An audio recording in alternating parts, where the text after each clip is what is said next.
Hey, it's Chef Jon again from J2Food. This is episode 2 of Cooking Under Quarantine. And today, let's talk about tuna. Tuna fish, I'm sure you all have it. I hope you stocked up. It's super easy to store and use it in many different ways.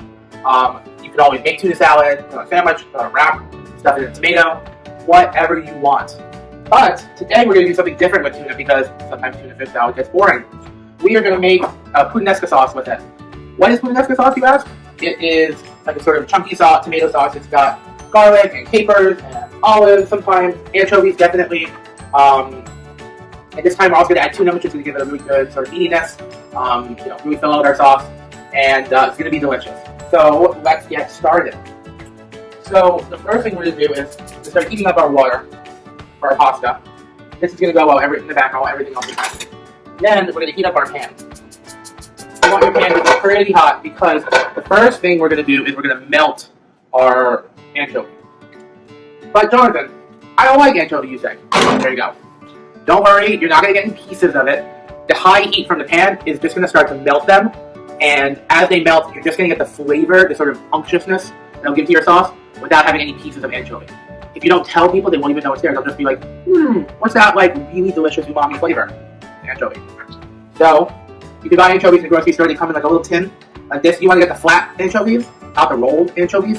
The rolled anchovies take a much longer time to break down. If you get those, don't worry. You can always give it a quick chop with your knife, or you can put it in a little food processor, or what have you. You could skip the anchovies. Don't, if you can. Anyway, our pan is getting warm. You want the oil to have a little bit of a shimmer, but not be smoking. And you can get anchovies in lovely little sort of oil as part of it, so you can always first start draining that. Also favorite. I'm not sure if you can hear, but as I poured the liquid in, there was a little bit of a sizzle. That means our oil is hot enough for our anchovies to warm. So just put them in like one at a time, until you have the whole. See that sizzle? And the rest of the oil, the bud, and coming, and we're gonna get a nice sizzle. Give it a swirl. Let that go for a bit. Let it splatter a little bit. Don't be afraid. You can always lower the oil if you want. See how they're already starting to break down? I like to use a wooden spoon for these kind of dishes. It's because they're not going to affect the flavor at all, like by working with a metal spoon. And there's no chance that they're melting from the high heat. So, let it keep going. It'll keep doing its thing. So, while this is still going, it is time to add garlic.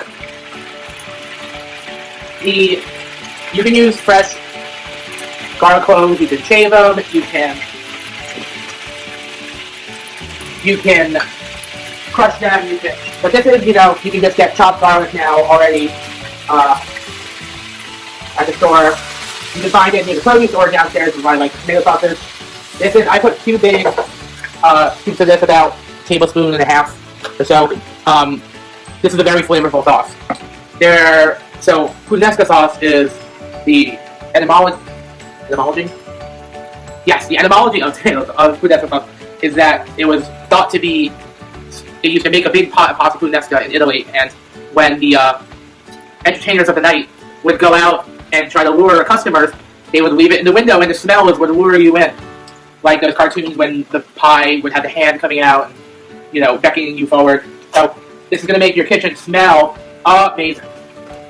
And we're making all of this whole sauce, everything in the same pot. So I'm just trying to open. Got it. Almost got it. We're going to go to the electric end. For the tomato paste. So tomato paste is exactly what it sounds like. It's a very dense, it's a very sharp tip can. So it's exactly what it sounds like.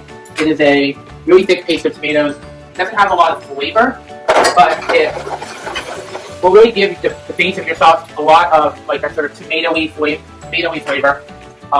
You have to cook it down because it's really concentrated and it's going to taste like a can of tomatoes.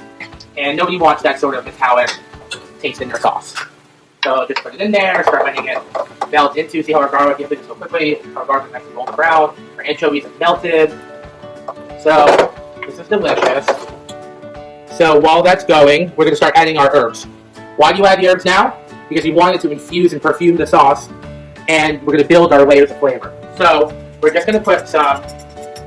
I like mine spicy, so I'm putting a bunch. But you can skip it. You can do it however much you want. These are just crushed red pepper flakes, also known as pepperoncino. They're really great for sauces. Put it on your pizza. Hide the best in a bottle in the spice aisle, or hoard it when the pizza delivery guy comes. This is oregano. I usually like dried herbs, fresh herbs. But for oregano, fresh oregano is super pretty. It's a little too overpowering. This is dried. It's very earthy. It has like a sort of nice aftertaste, very aromatic. Here, smell. So we're going to put that in, about a tablespoon. Also going to put about the same amount of dried basil. These are going to flavor the sauce. Also, when the tomatoes go in, they'll get a little bit rehydrated. And then we're also going to put in some, I know I told you, a little more garlic powder. This is garlic powder. It's a little bit more concentrated. I'll give you, this will be your garlic that hits you in front of your taste buds. What's in the fresh garlic, the mix will be sort of like the back of your mouth. You want flavor on top of flavor on top of flavor, or you're not doing it right. Just because we're all inside doesn't mean your food has to be bland, right? So, this is looking good. Now would be a great time. You're gonna put. I just have some olives here left over from another dish. You can use whatever you find. Kalamata olives are great. If you can get the Fairway at the olive bar, they have the cured black olives. Those are really delicious. Anyone great. You can skip the olives if you want, but I think it gives a little something extra. And then we're also going to put capers in. Capers are gooseberries. They're usually packed in vinegar or brine. They're very they're salty and briny, and I think they're delicious. We're just going to drain a little bit of the liquid out, not all of it. And then we're going to start putting in. I'm going to put the whole jar. And these are big capers. You can find them either they have smaller ones that you might be more used to called nonpareil. But I just took what I could find. You know, it's everything's a little different right now. So we'll mix, let that cook a little bit, and now we're gonna add tomatoes. So what's the tomato sauce without tomatoes in it? I'm using canned tomatoes, which we're trying to use up stuff in our pantry, stuff that lasts long, which is great.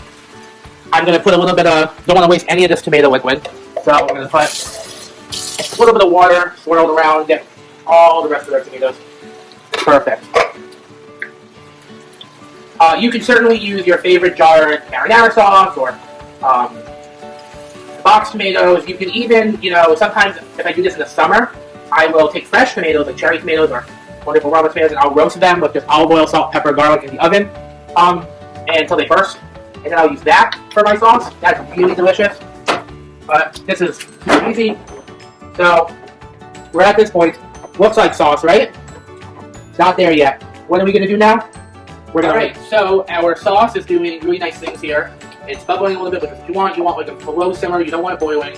I'm just going to cover it. This is a wonderful sauce splatter screen. You could buy one on Amazon or Williams Sonoma or any kitchen supply store. Even though hardware stores have it. Basics Plus maybe. So while this is going, we are going to go to our pasta water. So our pasta water, which is sitting in the background here, is at a rolling boil, which is what you want. If you put your pasta in when it's not boiling, it's gonna cook too long, and it'll get either gummy or it just won't be good. So you want rolling boil, and you also want to salt your water. Is at a rolling boil. We add salt because salt. We added a lot of salt. There was another handful before this.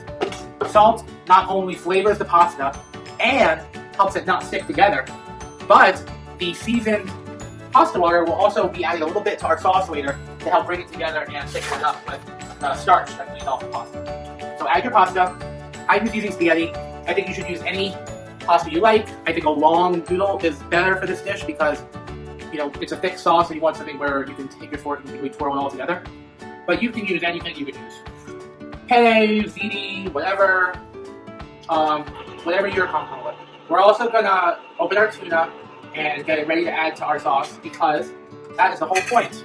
So I'm just draining it. This is I just got, the chunk white albacore. It's in water. You can use tuna in oil, tuna in water, fancy tuna, real tuna, I guess, if you want to.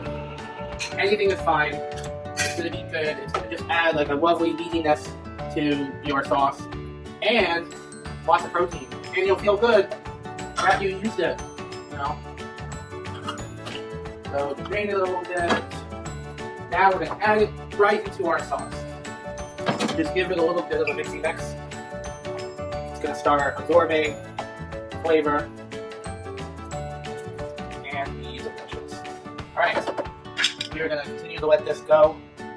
In the meantime, give your pasta just like a swirl, separate it a little bit every couple of minutes. You don't really need to do much with it. We're cooking this for about 10 minutes for al dente. You want it to be, it's going to be not super soft, but it'll have a little bit of a bite to get it to the finished cooking in our sauce. You can use this.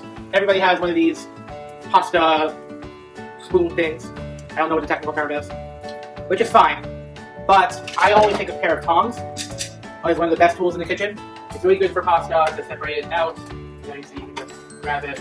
It's really good for flipping food or veggies, or you can bring it outside using it for barbecue. You can toss salad, you can serve salad, everything.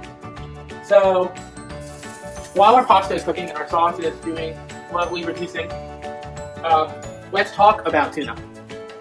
What are some of your ideas for tuna dishes? Always want to know. I am a big fan of just a tuna sandwich. A little bit of mayo, a little bit of Dijon, chopped celery, salt, pepper, tuna, done. If you want to be fancy, you can stuff it in you can hollow out a tomato, put it in there. It's like you're at a country club. You can make tuna burgers. Tuna with maybe a little sesame oil, soy sauce, a little bit of chili sauce or sriracha, salt, pepper, and grill it or pan fry it. You could make a takeout fake out, make a Thai fish cake, which we'll be doing on our next episode of Cooking Under Quarantine. Stay tuned. It's delicious. It's got mint, it's got basil, it has delicious Thai flavors. You'll feel like you're outside. We can take tuna and stuff it inside of a vegetable and then bake it. We could do whatever you want with tuna. It is fully versatile. It sits on your shelf for years and it's still fine. So let's go back. Let's check on our sauce a little bit. Look how good it is. The tuna has sort of thickened it up. It's changed color a little bit. You just want to stir it. Don't worry if you feel like there's a little bit of olive oil floating around. When the pasta goes in later, it's all going to be one homogeneous mixture. But for now, doesn't that look good? It can be delicious. I wish there was smell-o-vision. You can smell it's garlicky and earthy and briny and just all sorts of deliciousness. Everything that you sort of secretly love, like your guilty sort of wonderful flavor, guilty pleasure flavors, they're all in this one. So our pasta water has been cooking for about 10 minutes. It's, we'll do a little best way to gauge if it's ready. Take a strand. Yeah, I'm going to take a little bite. So we're going to start taking our pasta directly from the water into the sauce. You don't have to do this way. I just think it's easier, and it also, you want a little bit of that pasta water. Remember, it's seasoned with salt, which will therefore season our sauce a little more, even though the sauce is already a little salty and briny from the capers and the anchovies and olives. But notice we didn't add any actual salt, which I usually do, because of this step. So, get all the pasta out of there. You can always drain it, but if you're draining it, remember, in a colander or something, remember to save a little bit of the pasta water. I'm using a can that we had the tomatoes in. Taking a little bit of it, maybe about a cup, because we're going to need this to marry our sauce together with our pasta. So you just want to finish it off, 2 minutes. We are going to just finish cooking our pasta in the sauce. The flavor of the sauce will finish flavoring the pasta. Add a little bit of our pasta water. If we need some more later, it gets too thick, loosen it up. Don't do this at home if you're not comfortable, but if you are, with both hands, be very confident and give it a little flip. And it just helps you. Otherwise, you can just do this with 2 spoons, a pair of tongs, 1 spoon if you want, however you want. See how that the sauce and the pasta are coming together? Look at all the chunky stuff. It's going to be delicious. If you felt the sauce was too thick, you can add a little more pasta water, stretch it out. This looks great. I think I want to say this is done. Turn the heat off. Go. So now you're going to get a nice bowl. With our lovely little pasta bowls. Give yourself a generous portion. Don't need to be fancy. This is not a fancy schmancy dish, but it's very tasty. Go. Take some of the chunky stuff from the bottom. That's where all the flavor is. All around. There you go. You can add some herbs to this if you have. You can add some Parmesan cheese. Usually, adding cheese and fish together is a huge culinary no-no. But who's gonna know you're all alone inside? So cheese, there's never enough cheese. So, buon appetito. This is pasta puttanesca with tuna puttanesca. Alright, stay tuned for more episodes of Cooking Under Quarantine coming up later this week. Bye!